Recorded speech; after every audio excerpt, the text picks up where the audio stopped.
Hi there, in this video we're going to go over some safe movement through the shoulder joint, or in other terms we're going to talk about shoulder packing.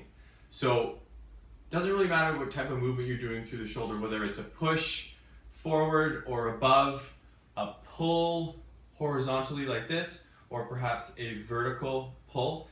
The same sort of consideration applies.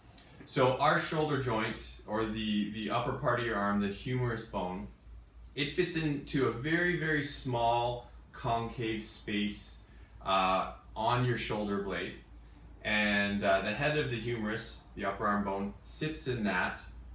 And if it's not sitting perfectly in that concave spot, it can lead to some pinching and some pain and some transfer of problems to the neck and to the upper back, and it can lead to a lot of problems. So to avoid these problems or to manage some of the pain within the shoulder joint, it's important to work on shoulder packing. So what is shoulder packing? Essentially it means the shoulder blades that kind of float on a rib cage are held up against the rib cage, and as we move they will kind of spread open and come together, so they protract and retract along that rib cage. The head of the humerus, it means even with that movement, it stays in contact with that concave part of the shoulder blade. So how does that look? So if I'm looking at my arm, we want to pull the shoulder blade in by tightening up through the armpit here.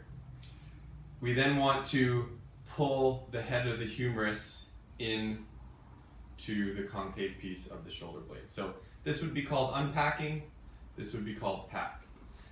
If we're overhead, unpacked, you can see there's no space between my ear and neck and arm. This would be packed, pulling it into the proper position. It can sometimes be hard to feel the shoulder blades being pushed towards the rib cage. So a nice drill I like to do, you could use a foam roller or just your arms up against the wall, is to place your arms against the wall right along here, and you're going to push into the wall. So the force is going to go in that direction through your upper arm, and you're just going to slide your hands up and down. You should feel a nice contraction here, and that's your serratus anterior muscle pulling the shoulder blade in. When you're actually lifting, one thing that's a really good practice is practice just pulling that arm in to the shoulder girdle there before you actually do some of your lifts. So I'm going to do a bit of a row. This is going to be just horizontally, but it could apply to something vertically like a pull-up or a lat pull-down as well. I'm going to pull it in, and then I'm going to do my row. On the way out, I'm moving through my elbow, but I'm still keeping that shoulder in its place.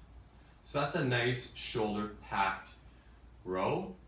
It could apply for something vertical overhead, so I'm pulling my shoulder down, and then I'm doing that vertical pull to make it happen like that lat pull down. It could also apply to the push position, so I'm going to do sort of a band chest press here, and I'm going to lock the shoulder in, and when I push forward, I'm going to keep the upper arm into that shoulder girdle. I'm not going to allow it to unpack at the end. So a nice packed shoulder push in the horizontal plane is right there. In the vertical plane, same idea. I'm going to pack everything in nice and tight, pull the serratus anterior, the shoulder blade into the ribs, and I'm going to push up without unpacking. Your cue is seeing that space between your upper arm and your neck when you do this. That's a nice stable and protected shoulder where the muscles are taking on the load and the ligaments and soft tissues get a bit of a break. They tend to be the ones that get injured, so this is something that'll protect your shoulder and hopefully keep you injury free. I hope you enjoyed this video, and good luck with your shoulder packing.